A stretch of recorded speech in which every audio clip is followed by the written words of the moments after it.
Yeah. Don't give it to me easy. I like a little challenge. When it feels better when you take a little damage. Et bonjour à tous, nouvelle vidéo sur la chaîne SB pour Sciences Buissonnières. N'oubliez pas, si vous aimez bien la vidéo, likez-la, lâchez des commentaires et n'oubliez pas surtout de vous abonner. Forcément. Aujourd'hui, nous allons dans le monde de l'infiniment petit. Alors, vous connaissez le monde de l'infiniment petit, les particules, comme par exemple les atomes, les bosons, les molécules, tout ça vous donne le vertige. Et bien aujourd'hui, nous allons nous intéresser à tout ce qui fait partie du domaine de la physique-chimie, mais en minuscule. Et oui. Et donc aujourd'hui, si vous l'avez compris, nous allons nous diriger sur les particules de la physique-chimie. Voilà. Donc, n'oubliez pas, si vous aimez bien la vidéo, likez-la, lâchez des commentaires et abonnez-vous à la chaîne. Mais juste avant, il faut savoir que je vais faire 3 vidéos sur les particules. Sinon, ça va faire trop long pour vous. J'ai vérifié, ça aurait duré 1h30. Trop. Alors, comment ça va se passer? Eh bien, dans la première vidéo, nous allons refaire un rappel de tout ce qui est isotope, isobare, isotone, atome, électron, proton et neutron. Et donc après, vous allez en découvrir 3 autres. Ensuite, nous irons faire une autre fiche qui va être un petit peu plus lourde. Donc là, je pense que vous allez en découvrir énormément. Et à la fin, pour la troisième vidéo, nous nous intéresserons à ce qu'on appelle le modèle standard. Alors, le modèle standard, vous connaissez peut-être pas, mais malheureusement pour vous, pour ceux qui font physique-chimie, vous allez devoir le connaître. Un jour ou l'autre. Voilà. Donc c'est parti pour la vidéo, et on va aller dans le monde de l'infiniment petit. C'est parti. À quoi on a dit le monde de l'infiniment petit? Me voilà. Alors, pour commencer, nous allons parler de l'atome. L'atome, tout le monde connaît forcément, ça vous dit tous quelque chose. Donc là, on va faire un rappel. Parce que tout le monde ne peut pas savoir ce que c'est qu'un atome. Alors, qu'est-ce qu'un atome? Déjà, l'atome est la plus petite des particules d'un corps simple. Alors, ça y est, on commence avec des définitions et un lexique très scientifique. Donc moi, j'ai fait simple. Qu'est-ce qu'un corps simple? C'est une substance constituée d'un seul type d'éléments chimiques, à l'opposé des composés chimiques. Bon, c'est pas compliqué. Pour commencer, franchement, j'ai commencé avec un truc simple. Il peut se combiner chimiquement avec un autre. Bon, donc on sait que l'atome peut se combiner avec d'autres atomes. L'atome est un composant élémentaire de toute substance, donc que ce soit solide, liquide ou gazeux. Donc vous êtes composé d'atomes, moi aussi. Waouh, mortel. Et donc, un atome est constitué de particules subatomiques. Alors qu'est-ce que ça veut dire? Ça veut dire qu'en dessous de l'atome, il est encore plus petit. Eh ouais. Un atome est composé d'un noyau qui a une masse de 99,9%. Disons que le noyau, il fait carrément presque toute la masse de l'atome, autour duquel il y a des électrons. Le volume d'un atome est presque entièrement vide. On appelle ça la structure lacunaire. Le noyau est formé de protons et de neutrons, qu'on appelle couramment nucléons. L'atome est composé d'un nuage électronique, donc un nuage électronique c'est un nuage d'électrons, et de niveau couche et de sous-couche électronique. Voilà, donc ça c'était un rappel, mais bref c'était un vite rappel, pour ceux qui ne savent pas ce que c'est un atome ou ceux qui avaient oublié. Donc là ça y est, on va rentrer dans le monde de l'infiniment petit, mais vraiment de l'infiniment petit. Donc vous allez découvrir peut-être des particules que vous ne connaissez pas au départ. Donc ne vous inquiétez pas s'il y en a plein que vous ne connaissez pas, parce que moi aussi il y en a plein que je ne connaissais pas. Sur les 26, je pense qu'il y en a au moins 12 que je ne connaissais pas du tout. Donc je découvre ça en même temps que vous. Donc vous inquiétez pas, c'est que vous ne comprenez pas. Faut pas avoir l'air con, parce que moi j'ai découvert ça en même temps, et vous inquiétez pas, ça a été un petit peu compliqué. Donc on va commencer par les isotopes.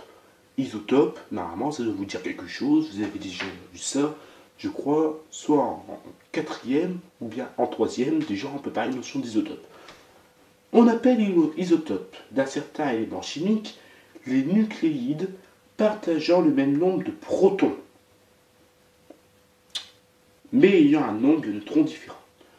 C'est-à-dire quoi? Ça veut dire un élément chimique. Les nucléides, ils partagent le même nombre de protons. Donc ils ont le même nombre, mais ils ont un nombre de neutrons différent. Protons et neutrons, c'est deux choses différentes. Et nous allons découvrir ça bientôt. Qu'est-ce qu'un neutron, un nucléide, un proton et tout ça. Mais ça, je pense que ça sera dans la deuxième vidéo. Donc, qu'est-ce qu'un isobare? Et un isobare, c'est deux nucléides possédant le même nombre de nucléons. On appelle ça isobare. Exemple, le carbone 14 et l'azote 14. Ce sont des isobares, puisque les deux nucléides possèdent 14 électrons, 14 nucléons. Bon, je pense que ça ne doit pas être si compliqué que ça à comprendre. Lors de la désintégration bêta, l'élément père est un isobare de l'élément fils. Désintégration bêta, qu'est-ce que c'est? La désintégration bêta, c'est le type de désintégration radioactive dans lequel une particule bêta, électron ou positron est émise. Voilà. Donc, déjà, il faut faire la différence entre isotope et isobare. Alors là, bon, vous allez me dire, il veut vraiment compliquer tout. Malheureusement, on existe à troisième, donc il va falloir faire la différence entre les trois. On peut vite s'embrouiller. J'avoue, c'est très compliqué à comprendre du premier coup. Pour certains. Maintenant, nous allons parler de la notion d'isotone. Deux atomes sont des isotones quand ils possèdent un nombre de neutrons identiques. Donc déjà, de départ, on parle maintenant de neutrons. Donc, lorsque deux atomes possèdent un nombre de neutrons identiques, mais un nombre de photons différents. On ne sait toujours pas ce que c'est un photon. Donc ça, malheureusement, nous allons le découvrir dans une autre vidéo. La deuxième, exemple, le carbone 13 et l'azote 14 sont deux atomes isotones possédant chacun 7 neutrons. Bon, je vais vous montrer mes talents de dessin. Bah oui, parce que forcément, dans une vidéo, on doit dessiner. Alors, pour ceux qui n'ont pas compris. Voilà. Bon, donc mon ami, je pense qu'il pourra vous mettre, parce que là vous n'allez rien voir, mais il pourra, je pense, vous mettre une image de ce côté-là. Donc en fait, il faut comprendre que le carbone, c'est 13,6C, en langage chimique. Donc là, vous n'allez rien voir, je pense. Et l'azote, c'est 14,7N pour azote. Donc si on fait 13 moins 6, ça fait 14. 14 moins 7 est égal à 7.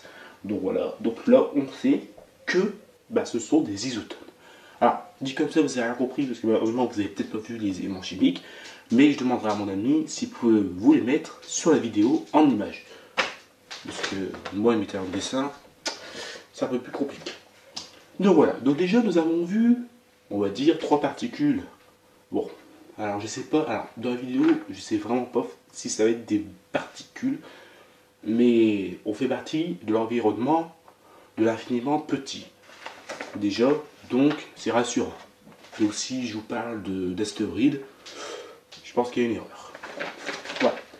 Donc maintenant, nous allons passer à des choses simples. Nous allons parler de l'atome, les composants de l'atome. Numéro 4, les électrons.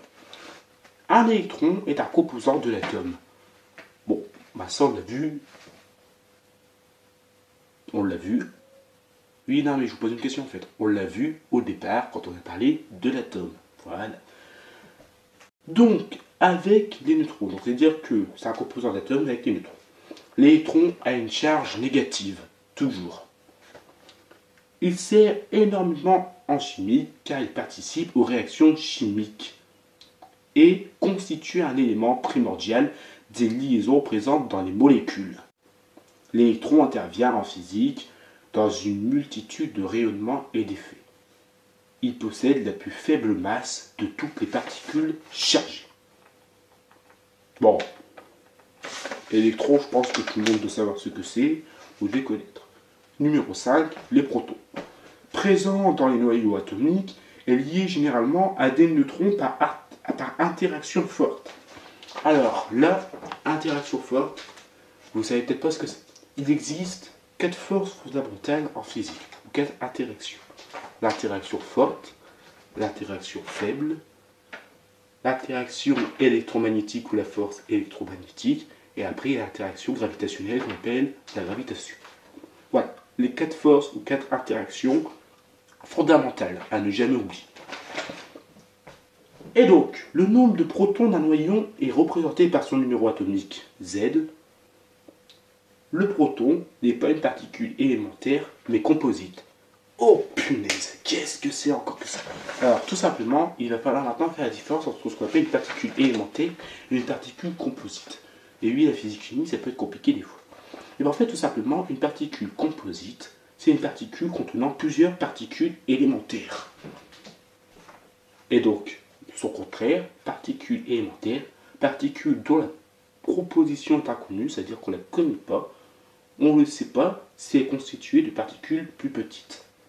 Donc on ne connaît même pas la composition, on ne sait même pas de quoi elle est faite, si c'est de particules plus petites ou plus grandes.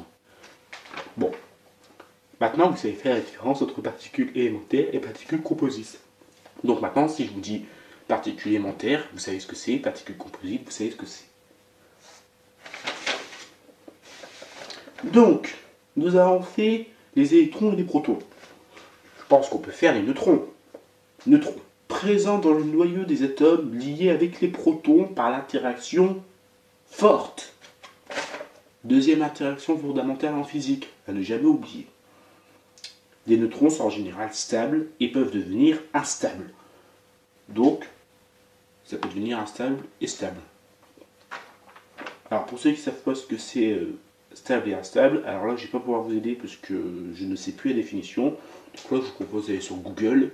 Ça évitera de dire des bêtises et je pense qu'ils vous expliqueront mieux que moi ce que c'est des électrons stables, des neutrons stables et instables. Voilà. Donc ensuite, nous avons fait les neutrons. Donc j'ai regardé si on peut... Ouais. Donc voilà. Donc on va passer maintenant à du lourd. Donc on va arriver au numéro 7. Donc là c'est vraiment du lourd. Donc alors là si vous ne comprenez pas, c'est normal. Donc sur le dernier qui me reste, j'en ai découvert deux. J'en ai découvert deux. Donc là si vous ne comprenez pas, c'est pas grave. Donc nous allons parler des gluons. Un gluon est un boson de jauge responsable de l'interaction forte. Les gluons confinent les quarks ensemble en les liant très fortement. Ils permettent l'existence des protons et des neutrons. Alors, déjà vous allez me dire, qu'est-ce qu'un boson de jauge? Définition de boson de jauge: particule élémentaire de la classe des bosons qui agit comme porteur d'une interaction élémentaire. Les particules élémentaires dont les interactions sont décrites par la théorie de jauge exerçant l'une sur l'autre des forces pour échange de bosons de jauge. Alors, si vous n'avez rien compris de la définition, perso, est un peu compliqué à comprendre. Je vous lis peut-être la définition de l'interaction forte pour ceux qui ne savent pas. Une des trois interactions du modèle standard, interaction faible, forte, électromagnétique et interaction gravitationnelle. Donc, modèle standard, on en parlera dans la troisième vidéo. Bon, pour ceux qui n'ont rien compris sur les gluons, allez sur Google ou bien allez regarder une autre vidéo de physique, parce que sérieusement, les gluons, j'ai pas très bien compris non plus. Alors là, si vous n'avez pas compris les gluons, bon courage pour comprendre les hadrons. Hadrons. Alors, bon, hadrons, je pense que de nom, ça doit vous dire quelque chose, mais scientifiquement parlant, ça doit rien vous dire du tout. Et bien, qu'est-ce qu'un hadron? C'est une particule composite, composée de particules subatomiques. Donc on a vu ce que c'était des particules composites. Particules composites, particules contenant plusieurs particules élémentaires. Voilà. Et composées de particules subatomiques, donc c'est-à-dire encore plus petits atomes. Réglées par interaction forte. Exemple, les protons ou les neutrons sont des hadrons. Bon, pas compliqué. Maintenant, c'est que protons et neutrons, on peut aussi appeler hadrons. Les hadrons sont composés de quarks, d'antiquarks et gluons. On a vu ce que c'était un gluon, on n'a toujours pas vu ce que c'était les quarks. Donc ça, vous allez le découvrir juste après. Les particules constituant un hadron sont appelées partons. Oh punaise, j'ai mal à la tête. Alors oui, alors en fait, je vais vous expliquer. Il y a des particules, on les appelle particules A, Et ensuite, on peut leur donner un autre nom, particule B. Et ensuite, la particule B, on va lui donner un autre nom, particule C, et ainsi de suite. Donc, bon, c'est de la physique chimie. Donc, forcément, les scientifiques, au lieu de faire ça pour nous, bon, bah, il faut plus compliquer. Donc, maintenant, nous allons découvrir qu'est-ce qu'un parton. Et bien, décrit la structure des hadrons et modélise les interactions avec les hadrons à haute énergie. Bon, partons, donc, si je redis la définition tout bêtement, décrit la structure des hadrons. Qu'est-ce qu'un hadron? Et ben, on l'a vu il y a 2 minutes. Par exemple, protons et neutrons sont des hadrons. Et les hadrons sont composés de quarks, d'antiquarks et de gluons. Donc, c'est dire la structure des hadrons, ça pourrait être des quarks, des antiquarks et des gluons. Et modélise les interactions avec les hadrons à haute énergie. Alors là, je pense que vous êtes tous pressés que la vidéo soit terminée, parce que je pense que je vous ai déjà tous donné mal à la tête. Je sais, la vidéo là, c'est du lourd. Donc malheureusement, il y en a, ça les intéressait, donc j'ai préféré la faire. Et la dernière, amen, c'est bientôt fini, nous allons parler des quarks. Les quarks, qui eux sont des particules élémentaires constituant de la matière observable. Les quarks s'associent entre eux pour créer les hadrons. Ah merde, j'ai encore mal à la tête. Les quarks ne peuvent pas être isolés. Les quarks s'attirent entre eux. Pour l'interaction forte, celle-ci réalise un échange de particules électriquement neutres et porteurs d'une charge de couleur, les gluons. Bon, je pense qu'on va s'arrêter là pour les quarks. Oui, parce que c'est compliqué. Donc je vais vous donner juste la définition quand même. La définition de charge de couleur, c'est propriété des quarks et des gluons reliés à l'interaction forte, on va le voir.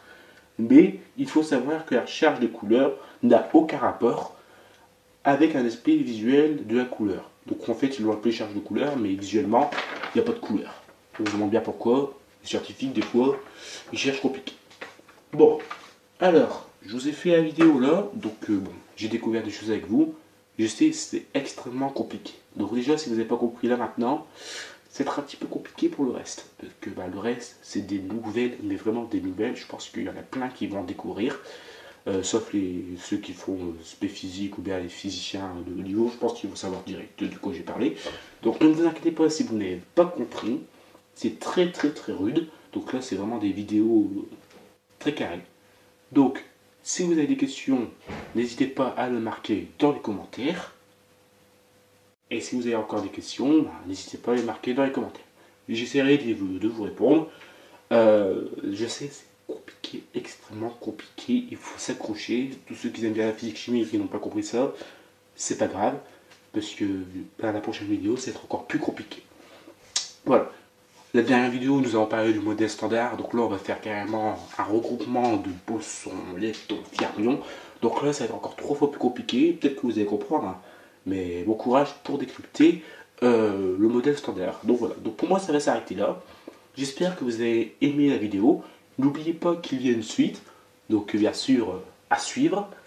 Pour ceux qui sont vraiment fans de la physique-chimie. Pour ceux qui en ont déjà marre et qui ont mal à la tête.